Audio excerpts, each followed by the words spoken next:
আসসালামু আলাইকুম everyone. Welcome to অরিশাস কুকিং। আজকে আমরা তৈরি করব পাঁচ ফোড়ন। প্রতিনিয়ত আমাদের অনেক রান্নাতেই পাঁচ ফোড়নের প্রয়োজন পড়ে। পাঁচ ফোড়ন তৈরি করার একদম সহজ উপায় হচ্ছে ফোড়নের পাঁচটি ফোড়ন একই পরিমাপে মিলিয়ে নিতে হবে। আমি এখানে একে একে পাঁচ ফোড়নের ফোড়নগুলি মিলিয়ে নিব। প্রথমে 1 টেবিল চামচ মেথি, তারপরে দিয়ে দিচ্ছি 1 টেবিল চামচ পরিমাণ রাঁধুনি।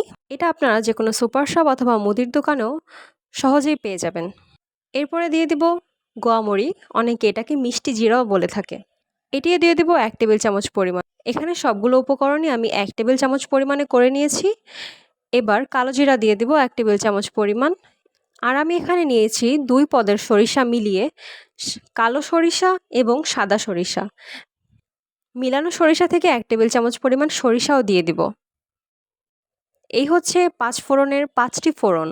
এখানে সবগুলো উপকরণ আমি 1 টেবিল চামচ পরিমাণ করে নিয়েছি। আপনারা যদি বেশি বানাতে চান তাহলে যে কোনো একটি মেজারমেন্টে সবগুলো উপকরণ নিয়ে নেবেন। এবার সবগুলো উপকরণ ভালোভাবে মিশিয়ে নিলে পাঁচ ফোড়ন তৈরি। বাইরের কেনা পাঁচ ফোড়ন থেকে এই পাঁচ ফোড়নটি খুবই প্রিমিয়াম কোয়ালিটির হবে, কারণ এতে সবগুলো উপকরণ একদম পারফেক্ট মেজারমেন্টে আছে। বাসায় পাঁচ ফোড়ন তৈরি করে যে কোনো খাবারের তৈরিতে ব্যবহার করুন, দেখবেন বাইরের পাঁচ ফোড়নের চাইতে এটার স্বাদ অনেক ভালো হবে। কেমন হলো কমেন্ট করে জানাবেন এবং সাবস্ক্রাইব করে পাশেই থাকবেন। Thanks for watching. আল্লাহ হাফেজ।